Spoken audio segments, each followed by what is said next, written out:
സ്ത്രീകൾ നമ്മുടെ നാട്ടിൽ നിന്നും ഉംറയ്ക്ക് വരുമ്പോൾ ജമാഅത്ത് നമസ്കാരത്തിൻ്റെ സമയത്ത് ഹറമിലെ ജമാഅത്തിൽ പങ്കെടുക്കുകയും എന്നാൽ അത് കഴിഞ്ഞ് അവർ റൂമിൽ പോയി അടുത്ത വക്തിൻ്റെ ബാങ്ക് കേൾക്കുന്ന സമയത്ത് പലരും സ്ത്രീകൾ അവരുടെ റൂമിൽ നിന്ന് തന്നെ നിസ്കരിക്കുന്ന സാഹചര്യമുണ്ട്. ചിലരൊക്കെ ഹറമിലേക്ക് പോകാറുമുണ്ട്.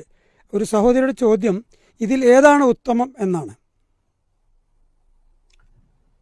സ്ത്രീകൾ മാത്രമല്ല, പുരുഷന്മാരായാലും ആരായിരുന്നാലും മസ്ജിദുൽ ഹറമിൽ ഒരാൾ നമസ്കാരത്തിൽ പ്രവേശിച്ചാൽ 1,00,000 പ്രാവശ്യം മറ്റ് സ്ഥലങ്ങളിൽ നമസ്കരിക്കുന്നതിനേക്കാൾ പുണ്യമാണ് എന്ന് റസൂലുള്ളാഹി സ്വല്ലല്ലാഹു അലൈഹി വസല്ലം പഠിപ്പിച്ച സ്ഥിതിക്ക് നമ്മൾ പരിശുദ്ധമായ ഹറമിൽ എത്തിക്കഴിഞ്ഞാൽ അവിടുത്തെ മസ്ജിദുൽ ഹറാമിലെ ജമാഅത്തിൽ സ്ത്രീകളും പുരുഷന്മാരും എല്ലാവരും എല്ലാ വക്തിലും കഴിയുമെങ്കിൽ, തടസ്സമൊന്നുമില്ല, ആരോഗ്യ പ്രശ്നങ്ങളൊന്നുമില്ല എങ്കിൽ എല്ലാ വക്തിലും ഇവരും പങ്കെടുക്കുന്നത് തന്നെയാണ് ഏറ്റവും പുണ്യകരമായിട്ടുള്ളത്.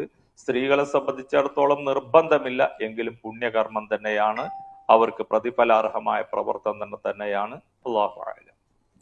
ഇത്രയും പ്രയാസപ്പെട്ട് നാട്ടിൽ നിന്നും ഉംറയ്ക്ക് പോയി ലക്ഷങ്ങളൊക്കെ ചെലവഴിച്ച് ജീവിതത്തിൽ പലപ്പോഴും ഒരു തവണ ഒക്കെ നിർവഹിക്കാൻ കിട്ടുന്ന ഈ അസുലഭ അവസരം, ഉസ്താദ് പറഞ്ഞ പോലെ ഒരു നമസ്കാരത്തിന് 1,00,000 ഇരട്ടി പ്രതിഫലമുണ്ടെന്ന് മനസ്സിലാക്കിയ സഹോദരിമാർ ഈ അവസരം പരമാവധി ഉപയോഗപ്പെടുത്തണം എന്നാണ് പീസ് റേഡിയോ ശ്രോതാക്കൾക്ക് വേണ്ടി അറിയിക്കാനുള്ളത്.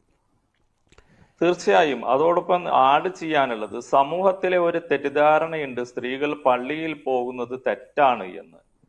ഇമാം ഷാഫി റഹ്മത്തുള്ളാഹിയുടെ ഗ്രന്ഥങ്ങൾ മാത്രം പരിശോധിച്ചു നോക്കിയാൽ ഡസൻ കണക്കിന് ഉദ്ധരണികളിലൂടെ ഇമാം ഷാഫി റഹ്മത്തുള്ളാഹി പറയുന്നത് സ്ത്രീകൾ പള്ളിയിൽ പോകുന്നത് ഖൈറാണ്, ഫയകൂനു ഇത്യാനു ഖൈറൻ ലഹു എന്നാണ് ഇമാം ഷാഫി റഹ്മത്തുള്ളാഹി പറഞ്ഞത്.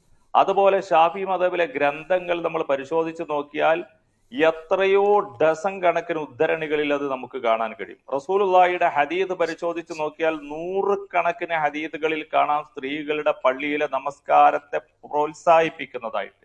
എന്നാൽ ആകാശത്തിന്റെ ചുവട്ടിലും ഭൂമിയുടെ മുകളിലും ഒറ്റ ഹദീസിൽ പോലും സ്ത്രീകളെ പള്ളിയെ തൊട്ട് തടയണമെന്ന് നമുക്ക് കാണാൻ കഴിയില്ല.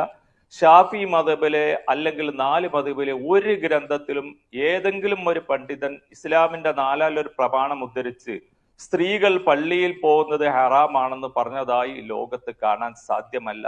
സമൂഹം ഒരു തെറ്റിദ്ധാരണയിൽ പെട്ടതുകൊണ്ടാണ് അത്തരം ചിന്ത വരുന്നത്. അല്ലാഹു തആല എല്ലാവർക്കും നല്ല ബുദ്ധി നൽകട്ടെ. ആമീൻ. പക്ഷേ നമ്മുടെ നാട്ടിലെ താങ്കൾ ഉദ്ധരിച്ച ഷാഫി ഇമാമിൻ്റെ അഭിപ്രായങ്ങളൊക്കെ പറഞ്ഞപ്പോഴും നമ്മുടെ നാട്ടിലെ ഷാഫി മദ്ഹബ് പിൻപറ്റുന്നവർ എന്ന് പറയുന്ന പണ്ഡിതന്മാർ പലരും ഈ കാര്യത്തെ തടയുന്നതായിട്ടാണല്ലോ ശ്രദ്ധയിൽപ്പെട്ടത്. അതുകൊണ്ടായിരിക്കാം പല സഹോദരിമാരും ഇങ്ങനെ ഹറമിൽ ജമാഅത്തിൽ നിന്നൊക്കെ വിട്ടു നിൽക്കുന്നത്. എന്താണ് അതിൻ്റെ ഒരു സത്യാവസ്ഥ?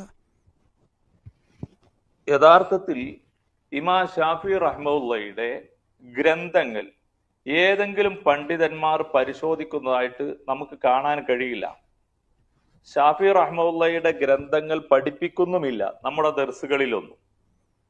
നമുക്ക് കാണാൻ കഴിയും, പള്ളി ദർസുകൾ പരിശോധിച്ച് നോക്കിയാൽ അല്ലെങ്കിൽ അറബി കോളേജുകളിൽ പരിശോധിച്ച് നോക്കിയാൽ ഇമാം ഷാഫിയുടെ അല്ലുമോ ഇമാം ഷാഫിയുടെ റിസാലയോ അതുപോലെയുള്ള ഗ്രന്ഥങ്ങൾ, തന്റെ മുഖ്തസർ, തന്റെ വിദ്യാർത്ഥികളുടെ ഇമാം മുസ്നി പോലെയുള്ള ആളുകളുടെ ഗ്രന്ഥങ്ങളോ ഒന്നും തന്നെ ചർച്ചയ്ക്ക് കാണാൻ കഴിയില്ല നമുക്ക്. അതുകൊണ്ടാണ് ഇത്തരം ഒരു നമ്മുടെ സമൂഹത്തിൽ സംഭവിച്ചത് എന്നാണ് നമ്മൾ മനസ്സിലാക്കുന്നത്.